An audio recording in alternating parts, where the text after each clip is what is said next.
Crime victims' rights and victim support in Asia present a complex picture of both progress and challenges. Victim support in the region is often grappling, for instance, with meagre resources, and public, including victim awareness, is limited. Yet recent years have seen notable advancements in victim support and victims' rights, propelled by regional cooperation and growing recognition of victimisation. In 2023, an international conference on victim assistance held in Haryana, India, focused on the influence of the Sustainable Development Goals on crime victim assistance in Asia. Delegates agreed fostering partnerships, mobilising resources, and ensuring policy coherence were necessary to improve victim support and compliance with victims' rights laws, especially across geopolitical borders. Last year, an international conference held in Delhi, India, focused on mapping victim support strategies in South and Southeast Asia. A rapporteur observed that each country's approach reflects its legal traditions, resources, and levels of institutional support, which impact the effectiveness and accessibility of victims' rights and support services.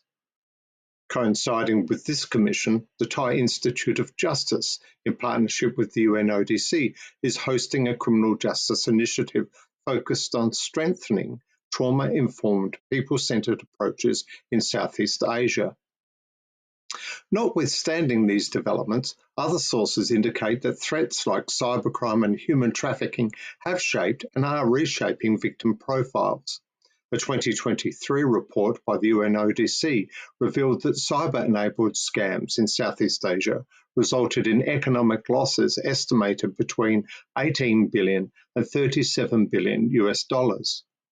Many victims, including migrant workers, were coerced into participating in the scams, complicating traditional legal and victim support frameworks.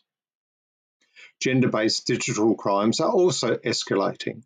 In one nation, over 500 cases of deepfake pornography were reported within a 40-day period in 2024, which ignited public outrage. Activists point to systemic misogyny and inadequate legal remedies for such violence. Elsewhere, criticism has been expressed about a regulation mandating police certification before rape victims can access abortion services, which is a barrier to victims' access to justice and victim autonomy.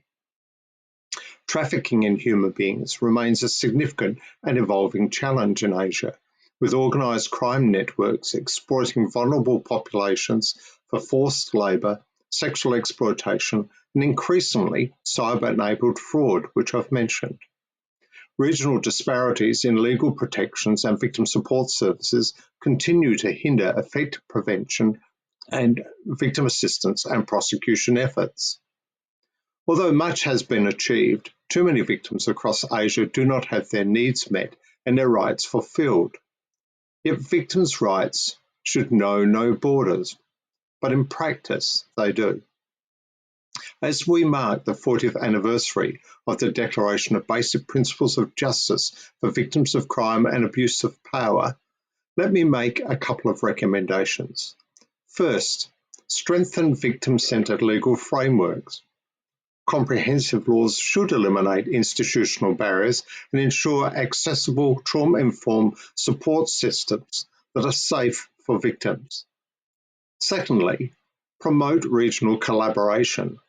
Cross-border partnerships through networks like that Victim Support Asia is seeking to implement should be expanded to address transnational victimisation with coordination efforts. Thank you for listening to me as I amplified the voices of victims throughout Asia.